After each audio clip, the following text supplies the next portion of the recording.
আজ যুব সমাজের আইকন মহান দার্শনিক চিন্তাবিদ স্বামী বিবেকানন্দের জন্মদিন উপলক্ষে এক শ্রদ্ধাঞ্জলি অনুষ্ঠান অনুষ্ঠিত হয়। এই উপলক্ষে অখিল ভারতীয় বিদ্যার্থী পরিষদ ধর্মনগর শাখার উদ্যোগে স্বামীজির মূর্তিতে মাল্যদান ও শ্রদ্ধা নিবেদন করা হয়। ছোট কিন্তু তাৎপর্যপূর্ণ এই শ্রদ্ধাঞ্জলি অনুষ্ঠানটি আজ দুপুর 2টায় ধর্মনগরের বিবেকানন্দ সার্ধশতবার্ষিকী ভবন প্রাঙ্গণে অনুষ্ঠিত হয়। এই অনুষ্ঠানে ধর্মনগর কলেজের ছাত্রছাত্রীদের পাশাপাশি বিভিন্ন স্কুলের ছাত্ররাও স্বতঃস্ফূর্তভাবে অংশগ্রহণ করে।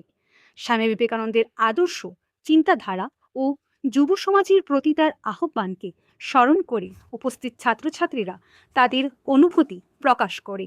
স্বামীজির আদর্শে অনুপ্রাণিত হয়ে দেশ ও সমাজ গঠনে এগিয়ে আসার আহ্বান জানান আয়োজকরা। আমরা যদি এই স্বামীজির বাল্যকালের কথা আমরা যদি চিন্তা করি, উনি নিজের শিক্ষা জীবন থেকেই উনি খুব মেধাবী ছিলেন এবং ভীতু ছিলেন না।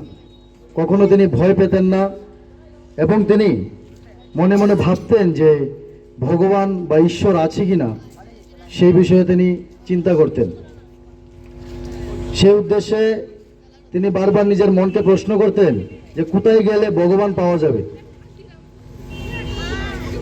তখন আমরা যদি দেখি রামকৃষ্ণ পরমহংসদেব তিনি ওনার চরণে আশ্রয় নেন এবং ভগবান আছে বলে তিনি নিজের মনকে বলেন যে ভগবান আছে, এবং শ্রী রামকৃষ্ণ পরমহংসদেবকে ওনাকে ওনার গুরু মেনে ওনার যে সামনের জীবন ছিল সেই উদ্দেশ্যে তিনি রওনা দিয়েছিলেন।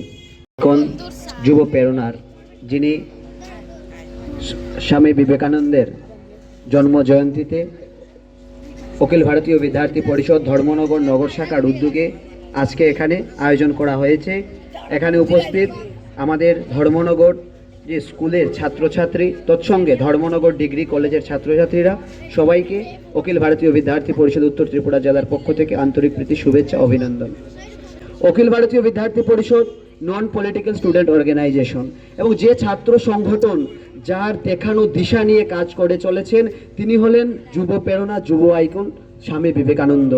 আপনারা দেখবেন আমাদের বিদ্যার্থী পরিষদের যে কোনো কার্যক্রম হোক না কেন, আমরা সেই কার্যক্রমের প্রথমেই রাখি যুব প্রেরণা, যুব আইকন স্বামী বিবেকানন্দের ফটো এবং মা সরস্বতী, যাদের দেখানো দিশা দেখে বিদ্যার্থী পরিষদের পথ চলা। অখিল ভারতীয় বিদ্যার্থী পরিষদ গোটা ত্রিপুরা রাজ্যের মধ্যে নানান ক্ষেত্রে ছাত্রছাত্রীদের উন্নয়নের লক্ষ্য নিয়ে কাজ করে চলেছে এবং যার দিশা, যার দেখানো পথ ধরে কাজ চলেছে, আজ তার জন্মদিন। তার উপলক্ষে আমরা এখানে মিলিত হয়েছি, সংগঠিত হয়েছি। আমি একটাই কথা বলতে চাই, অখিল ভারতীয় বিদ্যার্থী পরিষদ গোটা ত্রিপুরা রাজ্যের ছাত্রছাত্রীদের পাশে থেকে যেভাবে উন্নয়নের দিশা নিয়ে কাজ করেছে ঠিক একইভাবে কাজ করে যাবে এবং সব দুঃশক্তিকে নৃশংস করে অখিল ভারতীয় বিদ্যার্থী পরিষদ এইভাবে কাজ করে যাবে। আমরা যদি দেখি ত্রিপুরা রাজ্যে বিগত দিনে এই ধরনের কার্যক্রম দেখা যেত না। যে ছাত্র সংগঠন কাজ করত তাদের এরকম কোনো চিন্তাধারা ছিল না।